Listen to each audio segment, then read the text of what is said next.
আসসালামু আলাইকুম এভরিওয়ান, কেমন আছেন সবাই? আলহামদুলিল্লাহ আমরা ভালো আছি। এই যে হঠাৎ করে বাইরে অন্ধকার হয়ে গেল, অন্ধকার হয়ে বাতাস ছেড়েছে অনেক জোরে, হয়তো বৃষ্টি নামবে। আর যেহেতু এখন বর্ষাকাল, হঠাৎ করে বৃষ্টি আসছে, আবার কখনো দেখা যাচ্ছে যে হালকা রোদ দেখা যাচ্ছে। তো এই যে আমার ঘরের মধ্যে একেবারে অন্ধকার হয়ে গেছে, দেখে মনে হচ্ছে সন্ধ্যা হয়ে গেছে। আসলে কিন্তু সন্ধ্যা হয়নি, এখন 3:45টার মতো বাজে। তো সে দেখেন কি অবস্থা, চারিদিকে অন্ধকার হয়ে গেছে আর বাইরে অনেক জোরে জোরে বাতাস হচ্ছে। তা আমি বিকাল থেকে ভিডিওটা শুরু করলাম, আর আশা করছি ভিডিওটার লাস্ট পর্যন্ত সবাই থাকবেন। আর যদি আমার ভিডিওটা ভালো লাগে, কোথাও কোনো জায়গায় যদি একটু ভালো লেগে যায়, তাহলে প্লিজ একটা লাইক দিতে ভুলবেন না। আর আমার চ্যানেলে নতুন হয়ে থাকলে প্লিজ আমার চ্যানেলটা সাবস্ক্রাইব করে আমার পাশে থাকবেন। আর যারা অলরেডি আমার চ্যানেলটা সাবস্ক্রাইব করে প্রথম থেকে আমার সাথে আছেন, তাদেরকে জানাই অসংখ্য ধন্যবাদ। আর এটা হচ্ছে সন্ধ্যার সময়, নাবার বাবা নামাজ পড়ছিল, আর নামাজ শেষে নাইফামনি এই যে এরকম ওর বাবার সামনে যে বসার জন্য দুষ্টুমি করছিল।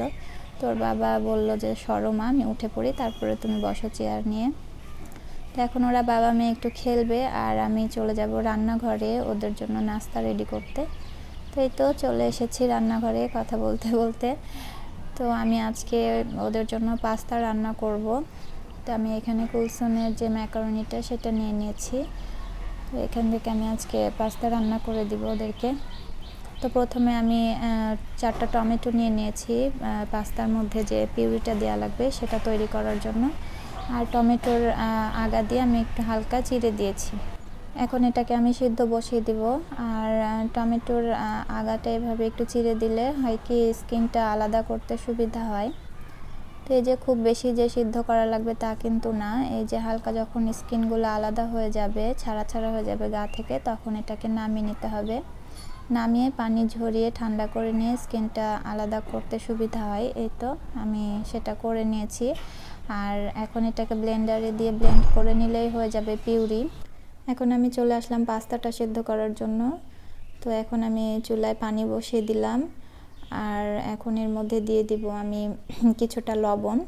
আর পাস্তাটা যেহেতু সিদ্ধ করতে লবণ দেওয়া লাগে, তাই লবণ দিয়ে দিলাম। আর দিয়ে দিচ্ছি অলিভ অয়েল, যেন একটার সাথে আরেকটা মানে লেগে না যায়, ছাড়া ছাড়া থাকে, সেই জন্য অলিভ অয়েলটা ইউজ করছি।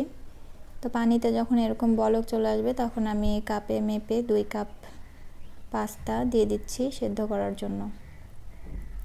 তো এটাকে এরকম নেড়ে চেড়ে একটু সেদ্ধ করে নিব।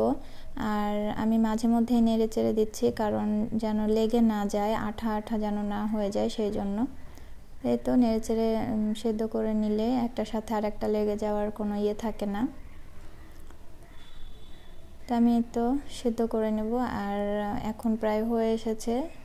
তো এখন এটাকে আমি একটু উঠিয়ে, চামচ দিয়ে উঠিয়ে হাত দিয়ে চেক করে দেখব যে সেদ্ধ হয়ে গেছে কিনা। এই যে হাত দিয়ে চেক করলে বোঝা যাবে যে হ্যাঁ সেদ্ধ হয়ে গেছে। এখন সিদ্ধ হয়ে যাওয়ার পরে এখন এটার পানিটা ঝরিয়ে আলাদা একটা পাত্রে আমি তুলে নিচ্ছি। এটা তুলে নেওয়ার পরে আমি চুলায় একটা প্যান বসিয়ে দিলাম, যেটাতে আমি রান্না করব পাস্তাটা, সেটা বসিয়ে দিলাম।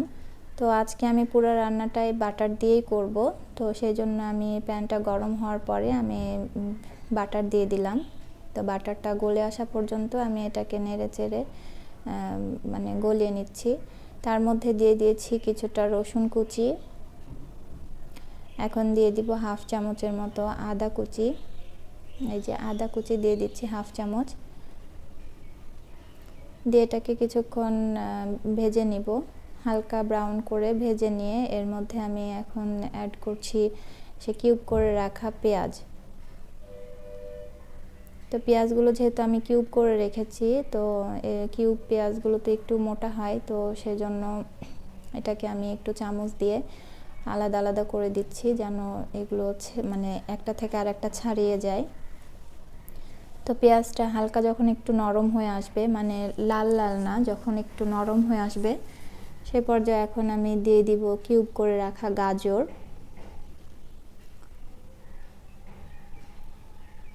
গাজরটা দিয়েও আমি কিছুক্ষণ এটাকে নেড়ে চেড়ে মানে হালকা রান্না করে নেব। যেহেতু গাজরটা কিউব করে কাটা, এটা কিন্তু একটু সেদ্ধ হতে সময় লাগবে, তো আমি কিছুক্ষণ এটাকে গাজরটা দেওয়ার পরে কিছুক্ষণ নেড়ে চেড়ে নিচ্ছি। তারপরে এর মধ্যে আমি দিয়ে দিচ্ছি ক্যাপসিকাম, হলুদ ক্যাপসিকাম, সবুজ আর লাল, মানে 3 কালারের ক্যাপসিকাম আমি দিয়ে দিলাম। দিয়ে এখন এটাকে নেড়ে চেড়ে কিছুক্ষণ আমি হালকা সটে করে নিব। তারপরে দিয়ে দিচ্ছি আমি টমেটো পিউরিটা। তো টমেটো পিউরিটা দিয়ে এখন আমি এটা নেড়ে চেড়ে মিক্স করে নিচ্ছি ভালোভাবে। মিক্স করে নেওয়ার পরে এখন এটাকে কিছুক্ষণ আমি রান্না করে নিচ্ছি। তারপরে এর মধ্যে দিয়ে দিচ্ছি লবণ, আর লবণটা বুঝে দিতে হবে, কারণ প্রথমে পাস্তা সেদ্ধর সময় লবণ দিয়েছিলাম। দিয়ে দিলাম হাফ চামচ শুকনো মরিচের গুঁড়া, দিয়ে দিচ্ছি গোলমরিচের গুঁড়া, আর দিয়ে দিলাম মিক্স হার্ব। তো এগুলো সবগুলো মিক্স করে নিয়ে আমি এখন এটা ঢাকনা দিয়ে কিছুক্ষণ মানে রান্না করে নিব, যেন ভালোভাবে এটা সেদ্ধ হয়ে যায় সবগুলো সবজি। এই তো ঢাকনা দিয়ে দিয়েছি, ঢাকনাটা দিয়ে এখন আমি কিছুক্ষণ রান্না করে নিচ্ছি এটাকে। তো এখন ঢাকনাটা উঠিয়ে আমি এর মধ্যে বাদবাকি উপকরণগুলো মিক্স করব। যেমন এর মধ্যে এখন আমি টমেটো সস দিয়ে দিচ্ছি, আর টমেটো সসটা দিলে এটার টেস্টটা কিন্তু মানে দ্বিগুণ হবে, যেহেতু আমি টমেটো পিউরি দিয়েছি, তো সাথে সসটাও দিয়ে দিয়েছি। তারপরে তো দিয়ে দিলাম সেদ্ধ করে রাখা পাস্তাগুলো, দিয়ে এখন এটাকে ভালো করে নেড়ে চেড়ে মিক্স করে নিচ্ছি। তো ঢাকনা দিয়ে কিছুক্ষণ দমে রেখে তারপরে আবার নেড়ে চেড়ে দিচ্ছি এটাকে।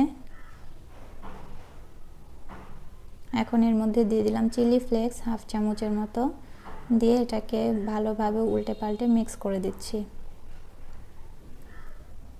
এটা মিক্স হওয়ার পরে দিয়ে দিলাম চিজ, আর এই চিজটা দেওয়ার ফলে কিন্তু পাস্তার যে টেস্টটা সেটা কিন্তু অনেক বেড়ে যায়। আর চিজ দিলে কিন্তু খাবারের যে কোনো খাবারের টেস্ট কিন্তু দেখবেন চিজের কারণে কিন্তু বেড়ে যায়। আর এরকম ফাস্ট ফুড আইটেমগুলোতে চিজ দিলে কিন্তু মানে সুন্দর টেস্ট বাড়ে। তো এই তো হয়ে গেছে আমার পাস্তা রেডি। তো এখন এই তো সার্ভ করার পালা। তো আজকের ভিডিওটা এই তো এখানেই শেষ করব। ভিডিওটা কেমন লেগেছে অবশ্যই কিন্তু কমেন্ট করে জানাবেন, আর ভালো লাগলে অবশ্যই একটা লাইক দিবেন। তো আজকে এখানে বিদায় নেব। সবাই ভালো থাকবেন, সুস্থ থাকবেন। আসসালামু আলাইকুম।